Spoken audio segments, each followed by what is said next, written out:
People are too materialistic. They're not doing anything to please God, and so they're suffering. Well, we would like to stop that. We would like to help people understand Krishna.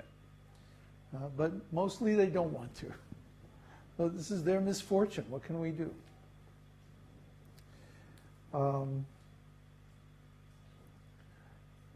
And he's Sundara Nanda-Gopālā, the beautiful cowherd boy of Nanda Maharaj. Nanda Maharaj is the king of Vrindavan. He's the king, but he's not a king in the usual way. Really means he's the leader of the community of cowherd men. So, see, in Vedic society is based on 4 occupational divisions and 4 spiritual divisions.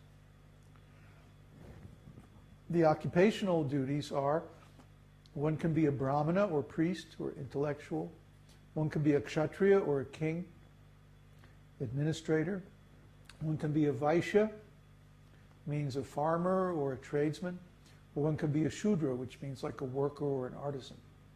Well, Nanda Maharaj was vaishya, cowherdsman. So the cowherdsmen, they got together and by consensus, they picked the best one among them to be their leader.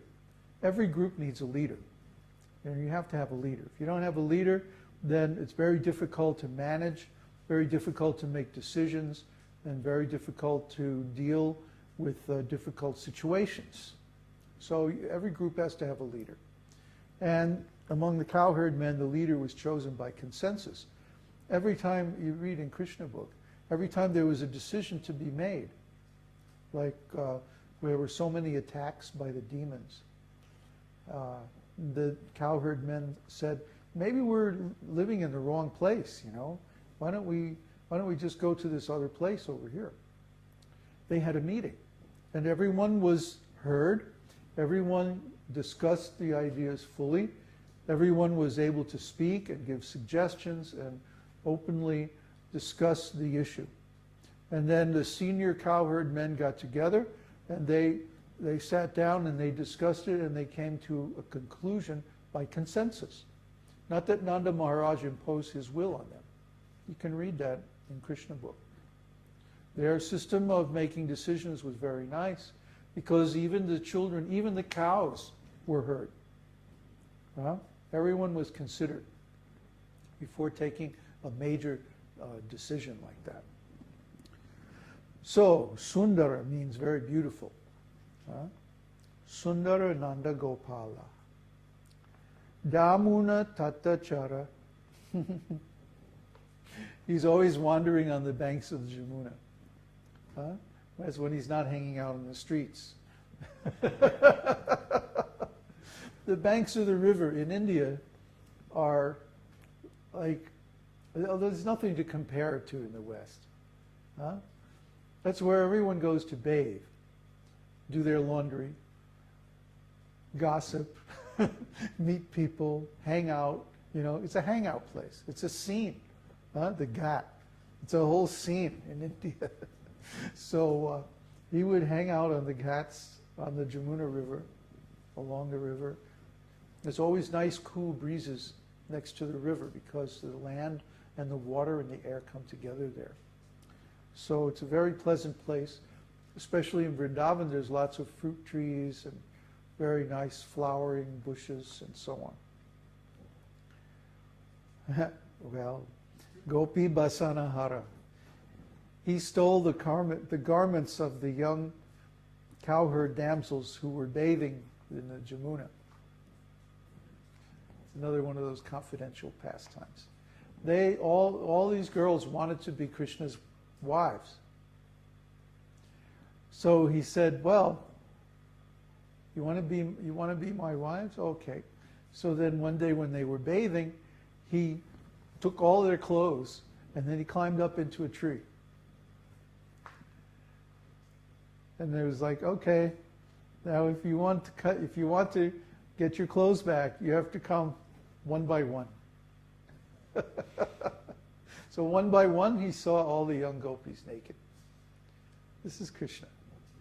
If anybody else did this, it would be like 100% rascal.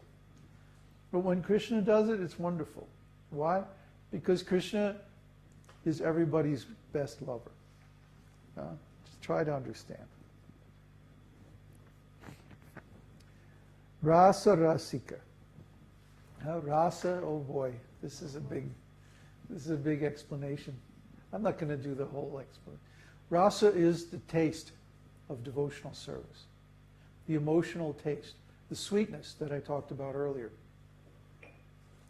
Rasa comes from rasa, which means juice. So what makes juice juicy? What makes sweetness sweet? Krishna is he says, I am the taste of water. I am the sound in the ether. He is the sweetness of those things that are sweet. Krishna is the juice, the thing that makes everything relishable, that makes everything tasty. That's Krishna. So rasa-rasika means one who enjoys rasa. So he not only is the taste, but he also relishes that taste. See? He enjoys the taste of his own pastimes. Sometimes there's a story of Krishna, when he first went to Mathura, would see his reflection in the polished walls of the palace, and he would be fascinated, like, who is that? He was supposed to be this naive cowherd boy, just grew up out in the sticks out in Vrindavan.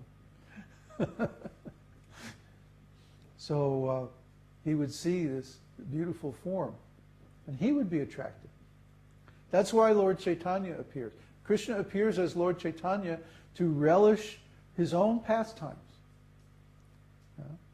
to appear in the role of a devotee, his own devotee, and taste that sweetness. That's Krishna. Kṛpāmoya. Kripa means mercy.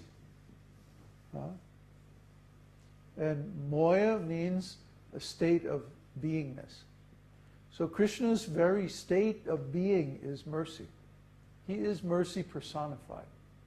He's very, very, very merciful by nature. That's his normal state. Śrī Radha-vallabha. He is the lover of Srimati Radharani. Radharani is even more esoteric than Krishna. I'm not going to try to explain Radharani. Radharani is like the female form of Krishna. It's stated that Radha and Krishna are one, but they separated themselves forever to enjoy pastimes. Yet every night they meet in the forest of Vrindavan, and after engaging in their pastimes, then they merge together again. This is a great secret, very deep secret. The relationship between Radha and Krishna can only be known by becoming the servant of Radharani. And that's what Lord Chaitanya offers us. Lord Chaitanya appears in the mood of Radharani, and he offers this especially exalted mood of Srimati Radharani to all of his devotees, all of his followers.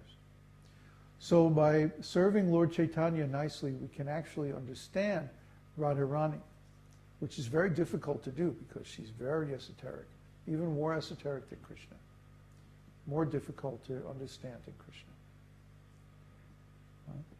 So I'm not going to say any more about that. That's a whole different topic. Vrindavana Nattabara. Nattabara means the dancer, the expert dancer, the dancing teacher actually. So he teaches the whole Vrindavan to dance. He teaches everyone how to dance. Krishna is the most expert dancer. And finally, Bhaktivinod Ashraya. He's the shelter of Bhaktivinod.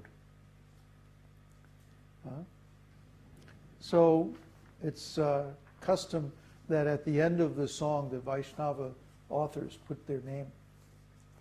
It was not only a custom of the Vaishnavas, It was general practice in that day, in that time, when this was written. So, let's take a short break. And you please put your questions on the chat, and we'll discuss them when we come back. Hare Krishna. Speak up so they can hear you. Yes. Marino Klisovich asks, I have this question for a long time. Govinda is the protector of the cows and giver of pleasure to the cows. Then why today are so many cows killed every day? I can't understand the present situation. How does Govinda protect them?